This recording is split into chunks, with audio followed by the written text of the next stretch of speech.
চুয়াডাঙ্গার মোমিনপুরে ট্রেনে কাটা পড়ে ইকবাল হোসেন নামে এক ব্যক্তির মৃত্যু হয়েছে। শনিবার বিকেলে চুয়াডাঙ্গা সদর উপজেলার মোমিনপুর কবরস্থানের কাছে এই ঘটনা ঘটে।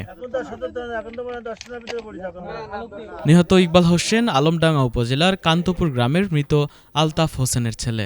Chuadanga GRP incharge SI Jagadish Chandra Basu জানান, শনিবার খুলনা থেকে ছেড়ে আসা সৈয়দপুরগামী আপ মেইল রকেট ট্রেনটি চুয়াডাঙ্গা স্টেশন ছেড়ে যায়। এ সময় মোমিনপুর কবরস্থানের কাছে পৌঁছালে রেললাইন পার হওয়ার সময় এক ব্যক্তি ট্রেনে কাটা পড়ে ঘটনাস্থলে মারা যান।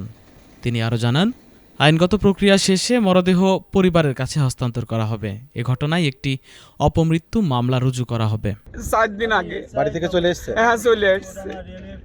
উনি এক সময় আকন্দে বাড়ি থাকে, এক সময় সর্ষেডাঙ্গায় থাকে, এক সময় ওই 10 মাইলি যেই থাকে, বুঝেছেন?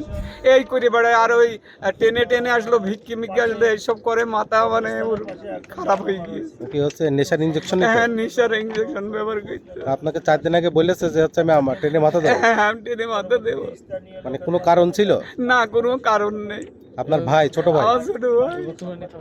চন্দ্র বসু চুয়াডাঙ্গা রেলে পুলিশ ফাঁড়ির ইনচার্জ হিসেবে কর্মরত আছি। অদ্য 3 ঘটিকার সময় চুয়াডাঙ্গা রেল স্টেশন মোহাম্মদ মিজানুর রহমানের মেমোর মাধ্যমে জানতে পারি যে চুয়াডাঙ্গা রেল স্টেশনের আওতাধীন মোমিনপুর কবরস্থানের পাশে একজন লোক ট্রেনে আঘাতপ্রাপ্ত হয়ে রানওভার হয়েছে। উক্ত সংবাদ সূত্র যাচাইয়ের জন্য ঘটনাস্থলে আসি এবং ঘটনার সত্যতা পাই এবং স্থানীয় জনসাধারণ এর মাধ্যমে লাশের নাম ঠিকানা সংগ্রহ করি। লাশের পরিচয়ে বাড়িতে সংবাদ দিই।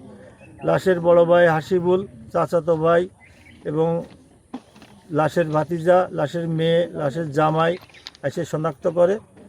তা তাদের ভাষ্যের মতে সে একজন নেশাগ্রস্ত লোক ছিল, ইনজেকশন, এবং তার নামে এর আগেও মাদক মামলা আছে।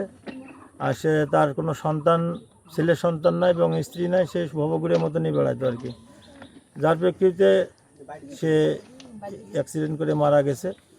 বাকিটা আমাদের ঊর্ধ্বতন অফিসারের সাথে কথা বলে আইনগত ব্যবস্থা নেওয়া হবে।